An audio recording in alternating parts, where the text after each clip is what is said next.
সব সখারে পার করিতে নেব কিছু টাকা, তোমার বেলাই করব সখা, তোমার পকেট ফাঁকা সখা গো। ও হই আমি প্রেমের ঘাটের মাঝি।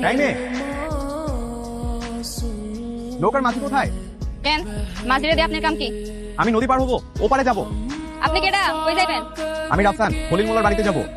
ও তা যান, এই জায়গা দাঁড়িয়ে বকবক করতেছেন কেন? মাঝি ছাড়া নদী পার হবো কিভাবে? তুমি আমাকে নদীটা পার করে দাও, আমি ওপারে যাব। আমার ব্যাগটা হাতে নাও। আপনার কি আমার দেখলে মাঝি মনে হয়? এটা আমার বাপের নিজের নৌকা, নিজের সাঁতরা নদী পার হয়ে যান যান। আর নাইলে এই গ্রামে শেষ সীমানা একটা ব্রিজ আছে, ওই ব্রিজ পার হয়ে যান। এখন কি আমি 3 কিলোমিটার হেঁটে যাব? তুমি আমাকে পার করে দাও, যত টাকা লাগে আমি দিব। কত টাকা দিবেন? 100 টাকা, 200 টাকা, 500 টাকা দিব। এবার তোমাকে পার করে দাও, আমার ওপারে যাওয়াটা খুব দরকার, প্লিজ। আচ্ছা ঠিক আছে, টাকা লাগবে না, আসেন। আচ্ছা তাহলে আমার ব্যাগটা একটু ধরো। আচ্ছা তোমরা গ্রামের মানুষগুলো এরকম কেন বলো তো? টাকা ছাড়া যেন কিছুই বোঝো না। কেন গ্রামের মানুষ কি করছে আপনারা? এই যে প্রথমে রিক্সাওয়ালা আমাকে নিয়ে আসতে চাইলো না, কিন্তু যখন বললাম টাকা বাড়িয়ে দিব তখনই নদী পাড়ে এসে নামিয়ে দিয়ে গেল। তুমিও একই কাজ করলা, টাকা বাড়িয়ে দিব বললাম পরে এখন আমাকে নদী পার করে দিতে রাজি হয়েছো। তাই মেয়ে, এই বইটা দেখছেন এর মাথাটা ফাটাই দেবো। আপনার আমি কি কইলাম যে আমার টাকা লাগতো না, আসেন আমি পার করে দিতেছি। ওরে বাবা রে বাবা, তোমার ডাকাত নেই? এই তোমার বংশের কেউ কি ডাকাত নাকি? হ্যাঁ এই আপনি এত শেষ করতেছেন না, গ্রামে ঢুকতে না ঢুকতে একে করে গ্রামের মানুষ নিয়ে উল্টাপাল্টা কথা কইয়া দিতেছেন। আমি ডাকাত বংশের মেয়ে না, দাঁড়া নেড়ে ঢাইতেছি মজা। Please, এইবার বোঝেন মজা কেমন লাগে? ডাকাত বংশের মায়া না। আরে আমি সাঁতার মারি না, পড়ে যাবো আমি। আরে ওই ধরে, কই আপনি? সাঁতার মারি না আমি, প্লিজ। বাবা তুমি কি নদীতে পড়ে গেছিলা? হ্যাঁ আমি ফেলাই দিছি। কি কও মা?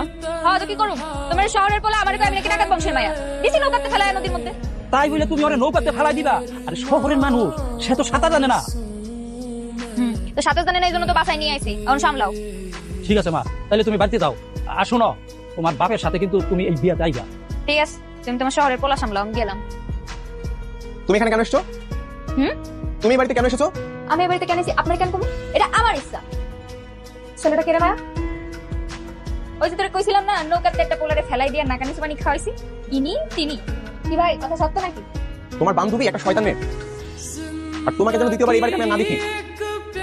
কোনো কিছু আমি নেক্সট টাইম এই বাড়িতে না দেখি। কেন আমি আমু না কেন? আমার যখন মন চাই আমি বাড়িতে আমু, যখন মন চাই বাড়িতে যাম। দেখি কে ঠেকানোর পারলে ঠেকান। এই তো বিরাতিরা ওইদিকে তাকায় তাকায় কি দেখতাছ? ওইদিকে তো তাকানো যাইব না। কেন চাচা, কি সমস্যা? তোমার বাবা আসার সময় বারবার আমার নিষেধ করছে এই মেয়ের সাথে যেন তুমি না মিশো। আর এই গ্রামের যত মেয়ে আছে সব মায়ের সাথে তুমি কথা বলতে পারবা, কিন্তু এই মেয়ের সাথে কথা বলতে পারবা না। চাচা একটা অপরিচিত মেয়ের সাথে কথা বলে এমন কি সমস্যা? এটা তো বাদাম আমি কইতে পারবো না, তুমি বাড়িতে গিয়া তোমার বাবার জিজ্ঞাসা করো। কাহিনী কি হতে পারে? আর মেয়েটা কই গেল? দেখি তো আছে কিনা।